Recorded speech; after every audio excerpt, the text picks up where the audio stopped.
Spotlight on the Salem Memorial District Hospital. Gina's made her way in. Good morning, It my seems friend. like a How long are you? time since we've chatted. Well, I've been busy. Oh, I know you've been busy, and I don't do anything, but that's okay. We've But been taking care of patients out at the hospital. yes, you and have. Yes, you in their have. homes. Tell us a little bit about the rehab department. You guys have been very busy lately, haven't We you? have. We've just kept on going, and we have physical therapy and occupational therapy, and we service all different age groups from itty bitty babies all the way to Itty-bitty babies. the very mature in our I see. community. Ooh, yes. And Nice term. We see people in the hospital. We see people as outpatients or in the home health setting. So, just depending upon what the patient's needs are, Right. and that would determine where would be the best place for us to see them. A lot of people, I think, may have a misconception about rehab. Obviously, if somebody gets surgery, you have knee surgery or whatever, or elbow surgery, and you got to keep the shoulder going, or got shoulder surgery. She's low. Oh, okay. They think that's the only time you ever use rehab, and it's not. You can use rehab by, maybe you get a bump on the leg, you start favoring that leg, and you throw everything out of whack. You go see your doctor. They know there's really nothing physically wrong with you, but that little bump on your leg created you to walk differently, and now all of a sudden, my lower back hurts, my knee hurts, my hip feels weird. Where therapy, you guys can come in there and get them straightened back out again. Just got to have the doctor just say, you guys, would you like therapy? Sure. We work under a physician's order, of course, and we collaborate with the doctors. But a lot of times it takes our expertise to fine-tune and figure out, do that assessment, and figure out what is exactly the problem that's causing the symptoms that people are having. And sometimes, people are surprised that one small little tweak of what or suggestions that we can really make a difference for them functionally. Sure. And that's our goal. Right. So we just want to get people back to whatever level of function or independence that they want to be at. And a lot of times, it's not only the physical, but it's the mental. Because first thing you do usually when you get hurt is, I don't want to get up, I don't want to walk there, I don't want to do this. And a lot of it is going right back in their head saying, you're fine, get up, get out there, get moving. You need to stretch, you need to exercise. It'll make it better. Well, there is not a single patient, I could probably say, that I've worked with, a knee patient that I've only worked on their knee, right. Because we treat the entire patient. That's emotionally, psychologically, and physically. And if we don't work on those components, the mind components, they have to understand why they're doing what they're doing and how it can help them. And that will, it always helps their compliance, obviously. Sure. And they're going to end up with a better outcome. Sure. Because, we all know that if you start to become sedentary, things don't work as well. You need to stay mobile. You need to keep moving. You need to keep that metabolism going. We've talked about that sure in we the have. past. We have. We are just getting ready to hit that spring time of year. I was out getting the junk out of my flower beds. I was going to say, were you out gardening already? Yeah. And not yet. I'm itching to get my lettuce in the ground, but out getting the stuff, cleaned out of my flower beds. Right. And when you haven't been using muscles for several months over the winter, they tend to remind you that they're there after that. And They it tend is to remind it you? is no it is no different for as we age, and we're not doing the same type of level of activity. Right. We're not the same speed. We're not as flexible as we were. Arthritis, tends to Elevate a little bit. it Yeah. tends to creep its way in, and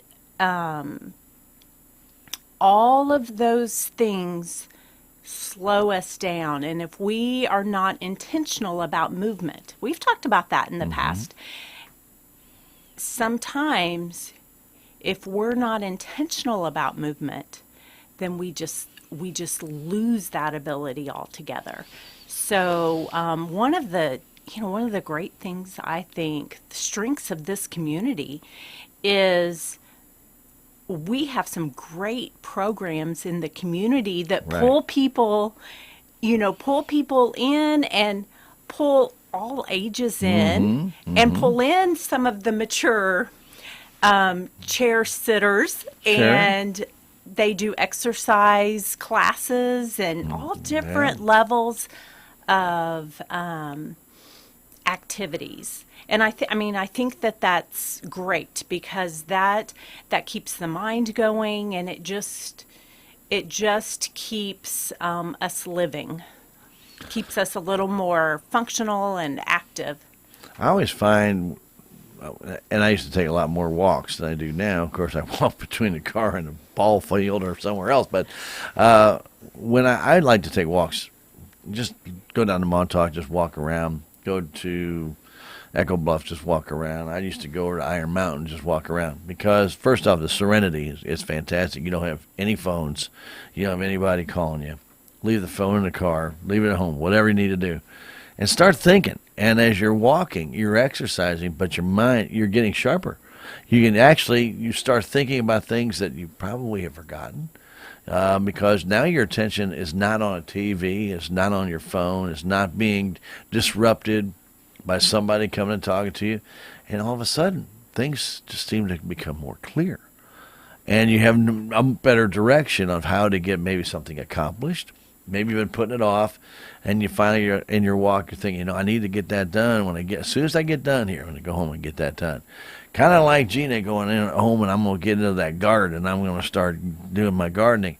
You have to convince yourself to do it, because probably, and especially since you're in the field, when you get done gardening, you're going to be a little bit sore the next day, aren't you? Well, sure. And it in part is part of what we do is teaching coping skills, teaching different things that help people, stay concentrating and focusing on just what they want to do, rebuilding their independence, staying like we talked about, staying active.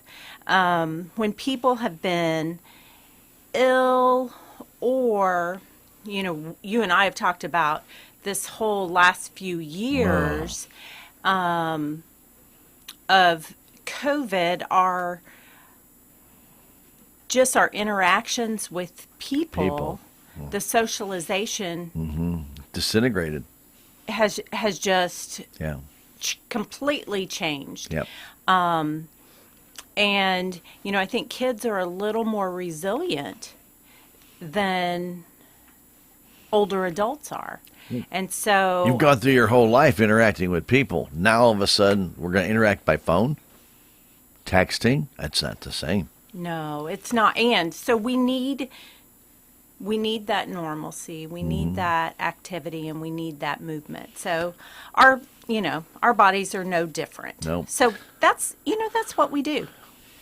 Our department, our goal is to keep people moving. So Exactly. both our PTs and our OTs in different ways, and in those different settings, we just work to try to teach and get get people moving and doing the best that they can within their limitations. Well, you mentioned OTs. That's occupational therapy. Next month, April.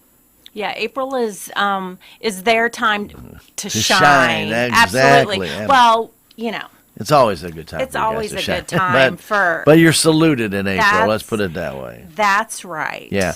And well, all right. So tell people, physical therapy is one thing. Occupational therapy is another. We usually explain what occupational therapy is. Well, OT works a lot with everyday type of activities. Right. So our OT at the hospital likes to explain it in simple terms. A PT works on getting someone, a patient from point A to point B. So a PT works a lot on walking, balance, getting up and down, getting up off the couch, getting to the kitchen. Where then an OT would work on, once you're at point B, what are you going to do once you're there? So maybe it is, washing dishes or cooking a meal or doing your laundry. So those daily living type skills require a lot of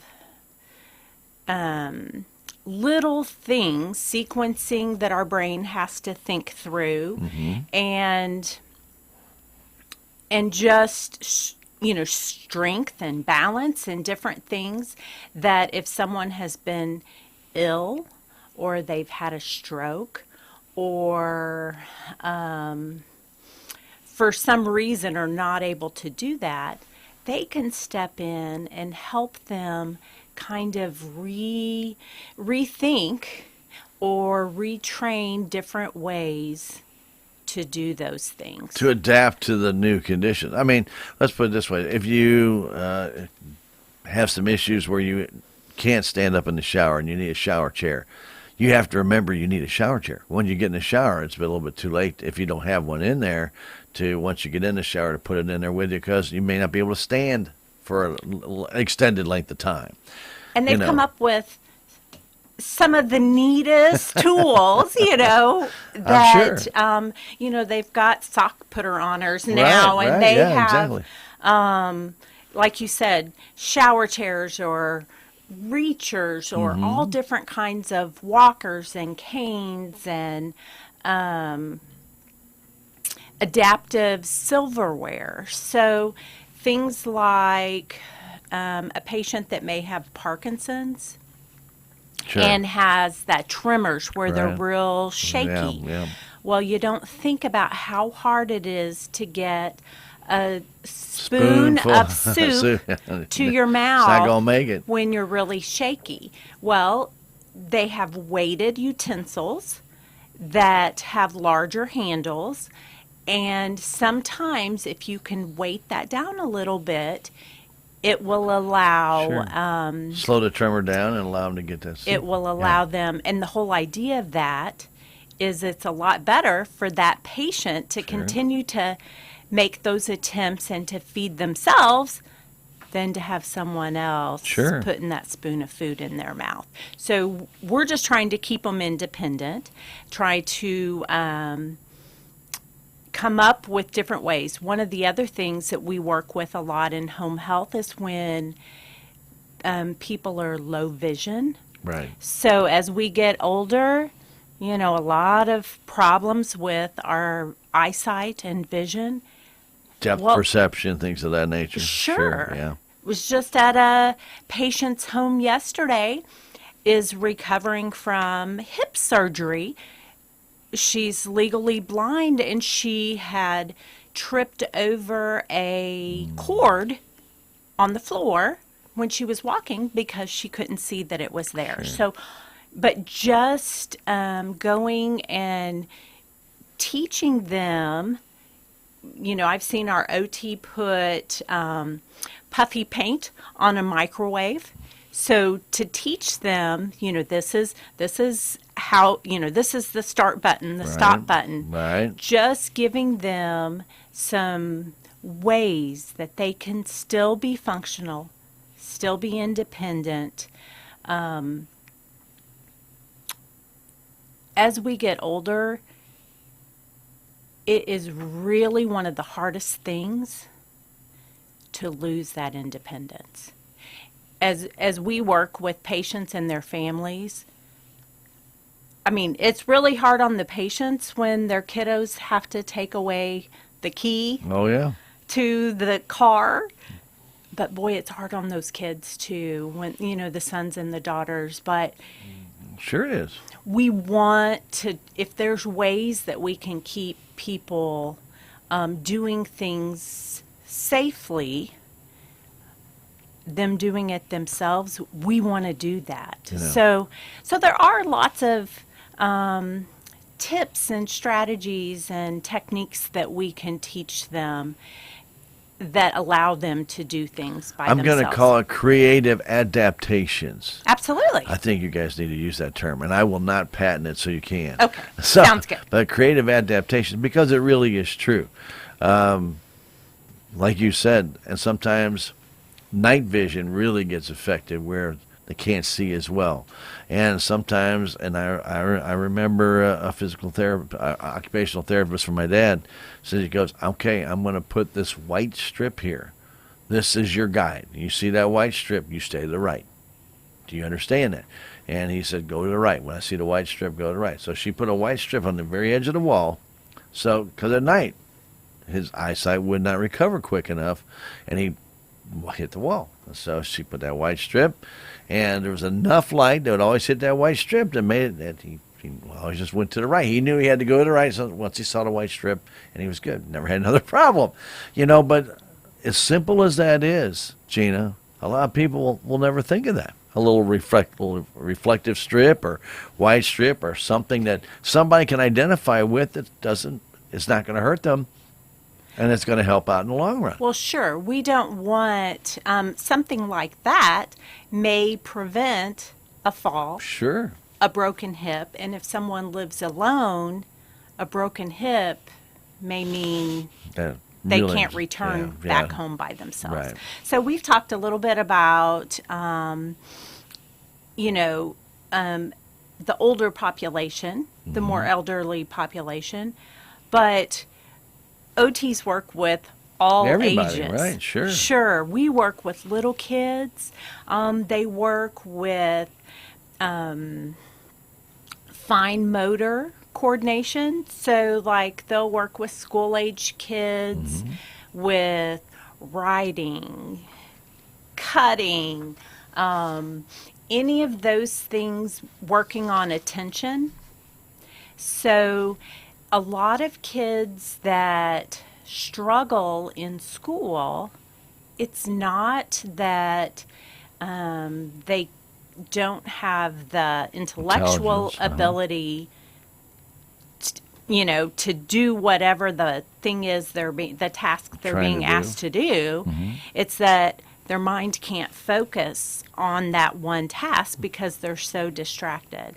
So OTs, they can teach a lot of coping and focusing type skills to those kids, so that in an environment like the classroom where, my goodness, there is a jillion distractions. Yes. Then it can really help them attend to task. We work on, they do a lot of hands, elbows. We see a lot in this area. We see a lot of work related. We've seen quite a few burns, sawmill type injuries,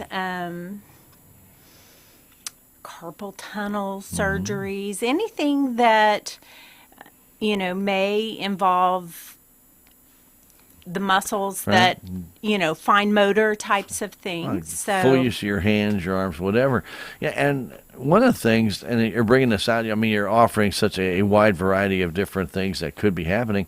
Every patient you see is unique, because not everybody has the same symptoms, even though they may have carpal tunnel. Somebody may have a problem in their forearm. Somebody may have a problem in their wrist. It might be in their hand. They're all unique.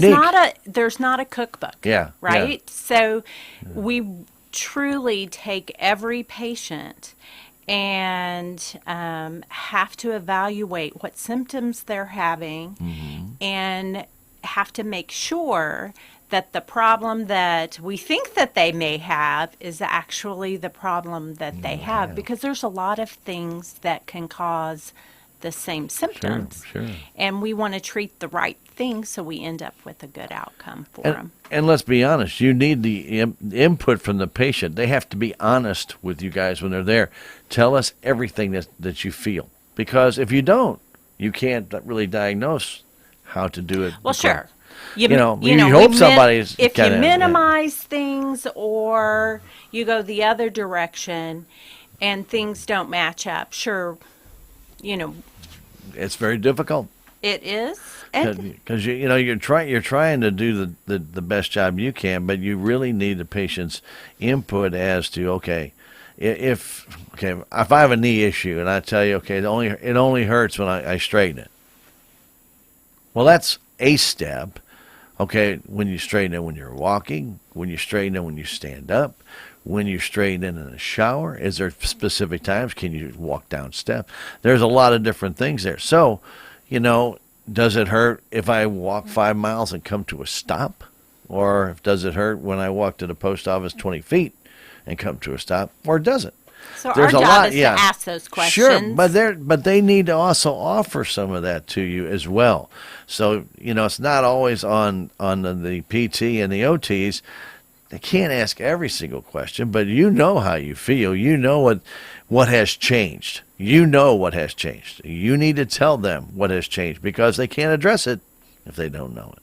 That's true. Very true. You guys do an outstanding job because you do draw a lot of that out of patients over time. And a lot of times they may not come out. And a lot of times you may not really realize when you first sit down with a physical therapist or occupational therapist, you may have some of the things that are immediate, but you have forgotten things you used to do that you can't do now. And all of a sudden, the next time you guys show up, I'm not able to do this anymore. I can't hit the remote for my TV with my left thumb anymore.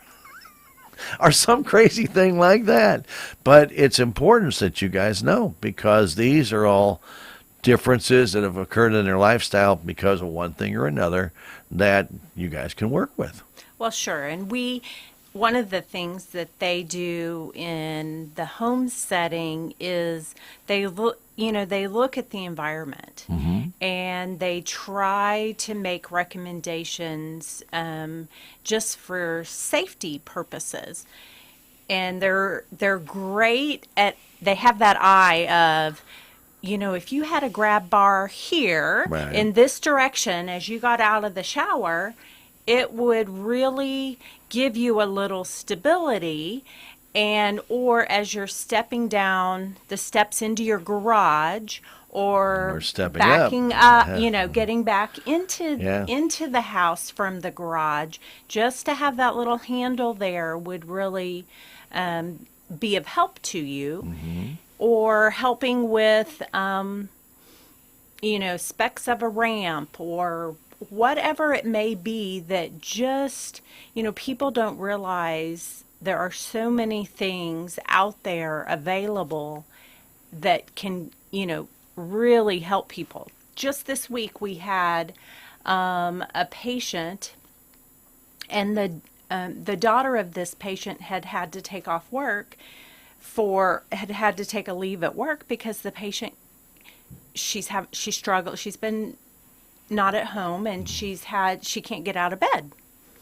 Well, they have these really nifty little partial, almost like a little handle bed rail that it slides under the mattress to secure it. All those types of things helps those people gain independence where they don't need someone to help them get in and out of bed. So it's just, it's such a great profession in that we really get to give give the tools to people to allow that independence, because it's hard for people to give that up. To find another way of doing what you used to do really is a lot of different things too that you guys do. You know, I remember when I had a real good friend who was, I mean, right-handed with everything, and he damaged his hand, so it was in a full cast. There wasn't even fingers coming out, and he had to do everything with his left hand. Well, he had to go through therapy. He could do nothing with his left. He could not lift a spoon with his left hand. Never had in his whole life. He was so right-handed dominant, and most of us righties are. They are. Okay. Here's the neat thing: after the therapist came in and they worked with him, he didn't go back to using his right hand for everything. He when he got the cast off, because he said, he goes, you know what? He goes, I don't ever want to be reliant. What if I would ever lose this arm? I wouldn't know what to do with just one arm. And he goes, now I lost use of that arm, and I was taught that there's other ways of doing the same thing I was doing, but with my other hand. You know, and then you see some people that I've seen that do things with their feet. You know, they also can pick up items with their toes. It's amazing what the human body can do. And a lot of times it just takes a little encouragement and help. And like I said, that's what you guys do so well, is after one or two efforts, if I was to do it myself, I can't do it. You give up. But that's not what you guys do. You keep the encouragement. Come on, try it again. You can get it done. So you'd be surprised. Sometimes it's really the patients that end up encouraging us, because we've had a patient that we had seen for some time in the community, and he was in a wheelchair, and he ended up being able to walk. Good. We had the whole therapy group come, and we were all clapping. We were excited. Tears were all rolling because we were just so excited. But he was able to encourage us. It works both ways. It does. And that means that we're in the right profession. When we don't care about our patients in that way, and we really then we need to find something else. But our crew, our group of people, as most of the departments out at the hospital, we just really, we want to serve our community and take care of our people. And we've talked about this many times, and for many, many years, you've told us some stories about people that were injured, never thought they'd walk again, and then it was just setting small goals. Let's see if we can get you to stand up. Let's see if we can take 2 steps. Let's see if we can get you to walk to the mailbox. Let's see if we can get you to do these things. And I remember a couple of years back, you told me the story of the person, you finally got them up and going, they got the mailbox, and I think you said you saw them at the post office where they walked out of their car to the post office and back, and you said it brought tears to you. Absolutely. Because here's this person that when this all happened probably never thought they'd walk again or would struggle mightily, and now they're back to what they were doing before. It's got to make you feel great. And, and giving people just giving people a piece of, it's okay to not be exactly the same as before. But look, the end result, you're still able to do this, and you did it by yourself, and showing and celebrating every little success. Sure. We all need that. This world is just it's full of enough negativity. That's right. So you're surrounded by it. Well, we we were talking about that before we got on air. Yeah. Mm-hmm. There's no point in belly aching, because there's a whole lot in a this lot to be thankful life for, to too. be thankful for and positive about. So we really try as a group to just to live that and try to be encouraging, because it's not easy when your body, when you've been ill or you've had an injury and your body no longer does what you want it to do. Yeah. So that can be discouraging and depressing. And so to be surrounded by people that are downers, that would just not be fun at all. No, So no. we try to, be a little bit of sunshine for them. So Well, you're a bright sunshine for a lot of people, Gina. You always are, and we want to celebrate Occupational Therapy Month with our fantastic therapy group out at the hospital. You guys do an incredible job, and I know I've told you that before. And I just hope that we continue to progress and move forward and get more people back able to do things that they used to do after surgeries or after a fall, or maybe in teaching them a new way of doing something because of arthritis. Maybe they can't do that anymore. As we get older, we're going to find there are some limitations. I mean, even I've noticed a long time. I used to run. I can't really run anymore like I used to. The knees just won't let me do it. So what's the next best thing? You can ride a bike. Takes that stress off your knees. You still get that activity going. So maybe I can't go run like I used to, but there's still that activity you can do. So there's always options. And like I said, if you're finding yourself maybe up against a wall personally, you feel like, I used to be able to do these things. I can't do it anymore. Talk to your doctor. yeah, And that's where you start. That's where you start. Talk to your doctor, and then if the doctor says, we got physical therapists or we got occupational therapists that can help you with this, that's where you start. That's where you start. And they can write a prescription for a consult for PT or OT for you, depending upon what your need is. And then we would do an evaluation and, just determine what the need is and how we may be able to help you and have that discussion with you. But we're always open to help provide additional information. You can call out to the hospital and just ask for the rehab department, and any of us can help answer questions or point you in the right direction. We'd be happy to do that. 729-6626. What's your extension? 5620. 5620. So you can get a hold of Gina or anybody in the rehab department. They'd love to help you out. And it is a love of what you guys do. You love doing what you do, and it shows. We do. It shows very much. We always appreciate you coming on. Occupational Therapy Month, the month of April. If you have some issues, think about getting with your doctor, talking to them, and then getting the therapy you might need to get you back to a level that you're going to be a lot happier with your own personal satisfaction. A lot of times it really is. And here's the neat thing. And I'm sure you see this all the time when patients go from step A to step B, like you were talking about before, and they get to step B, and they can probably go forward, maybe to step C or D, but you wait for them to say it, and all of a sudden they say, how can I get better? Can I get better? Can I go to another level? And you guys are going to be right behind them. You're not going to push them into that level, but you are going to assist them to get there. But they're going to have to do the work, right?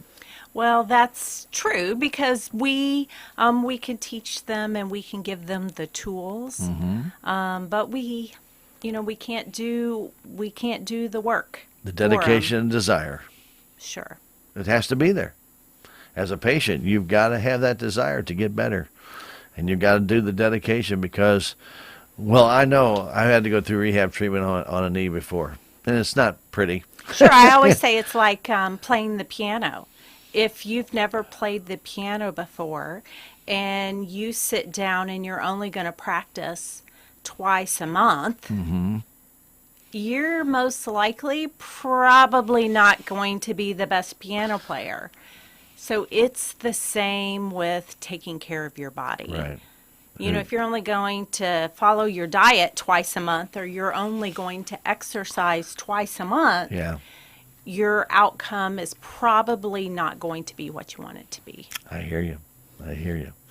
Very good. We appreciate your time. Well, we today. appreciate you guys. You guys do an incredible job, and the patients that you treat are very thankful that you're here and right here in Salem at our own hospital. And that's the neatest thing. You don't have to go anywhere. They're here for you right here in town. Very good. Gina, as always, pleasure to see you. Occupational Therapy Month, the month of April. That's why Gina's here and we're talking about it. We want to spotlight all the therapists and the great job that they do, because I'll tell you, it's fulfilling. At the same time, there's some challenges to it when you work with patients. Anytime you work with people, sometimes you got to fight through some misconceptions. People sometimes who are not in the know tell people you'll never be able to do that again. Like you said, get rid of the negativity. Let's think positive.